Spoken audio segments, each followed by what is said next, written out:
Hey everybody, this is the future general manager of a sports team. I just wanted to reflect on some of my blogs from this week, starting out with San Francisco Giants offseason of '09. To start out, obviously, we all know that the Giants need a big offensive bat, and I got some feedback on my decision or idea to sign Jermaine Dye. Look, I know the guy is 35 to 36 years old, but the guy hit 21 RBIs. I mean, 21 home runs. And name me a guy that did that for the Giants last year. Possibly Panda definitely did or was right there. Maybe Benji Molina was. But I mean, Jermaine Dye.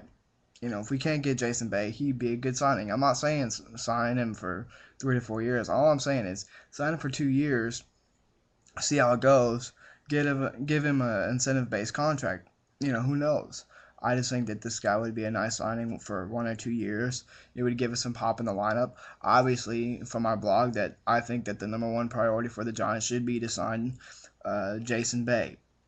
I also got some complaints about that. Look, as my blog stated, this guy can hit anywhere in any stadium. I mean, one of the things that I found interesting was this guy commented on my blog or on one of the sites I was looking at this week, and he said, he was kind of worried that I mentioned that to sign Jack Wilson and get Jack Wilson and Jason Bay, which he said that's the Pirates infield.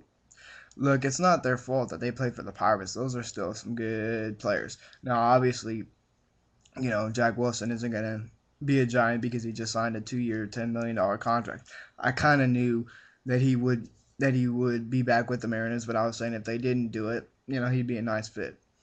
So, but obviously I just think that Jason Bay's a stud. He'd be a nice fit for the Giants. He's a gap-to-gap hitter. He doesn't look to hit home runs. He lets it come to them. And I also think that the Giants will be after him, I think. I hope so. So those are my two main bets, either Jason Bay or Jermaine Dye. Probably most likely, I still think the Giants will probably get Jason Bay if they're lucky, and if not, they should definitely go get Jermaine Dye. Let's see here. Who else did I talk about? Oh, about Mark DeRosa or Jerry Harrison Jr. Look, when I mentioned the sign in for 5 years, or I'm sorry, $5 million, I didn't say per year. What I meant was $5 million total. That was one of the complaints. Was the guy one of the guys commented, "Well, that's too much money per year." What I meant was $5 million total with a bunch of incentives to increase the the total amount of the contract.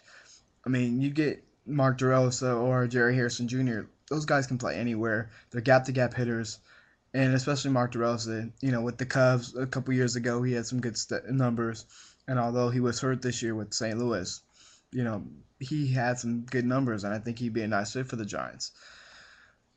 As far as the catching situation goes, I don't think that Buster Posey is ready to handle the pitching staff yet. I think he needs another year, maybe another year and a half. Who knows? I just don't think he's ready for a whole 162 ball games and running a pitching staff. I think if you go out and you get a Pudge Rodriguez or a Jason Kendall, they would teach him the ropes. They would teach him how it works and all that crap. You guys know that. Now another thing is too. I said in my blog that I didn't want them for their bat. I wanted them for the things I just mentioned. And one of the guys was from this week said, "Well, look at their offensive numbers. They dropped each year." I I said I didn't disagree with that. I thought I said in my blog I didn't get them. I don't want them for their bat. I want them for their smarts and their glove and all that crap.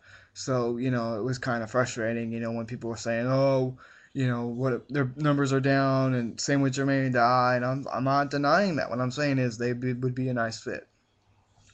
Let's see, who else did I talk about so far?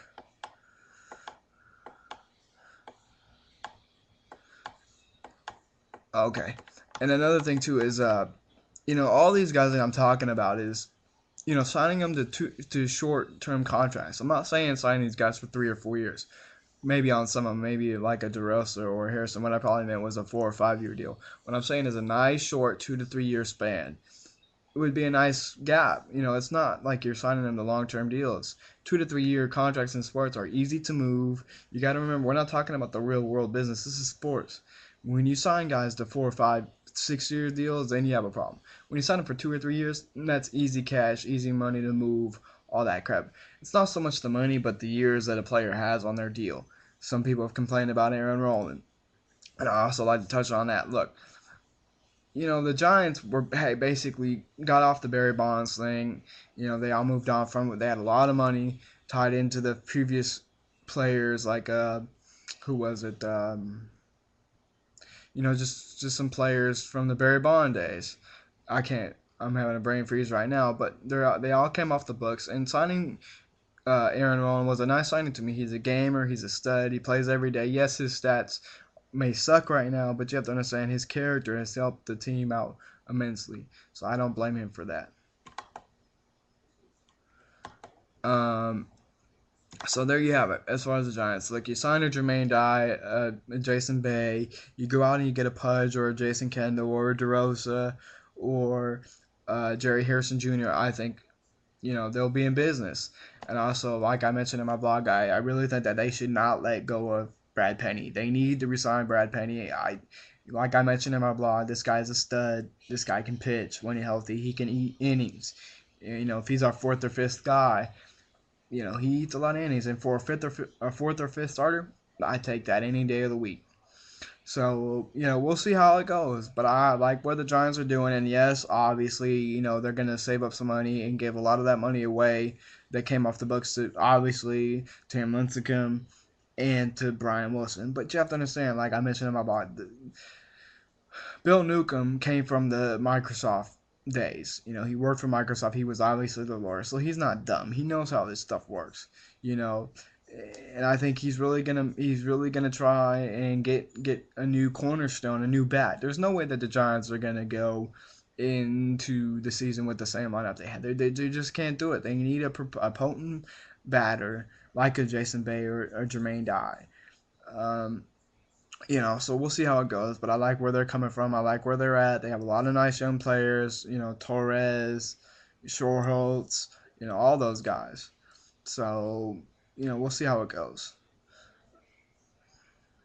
And at this point, this will do it for the Giants blog. And I should have um, a website up in the next couple of days.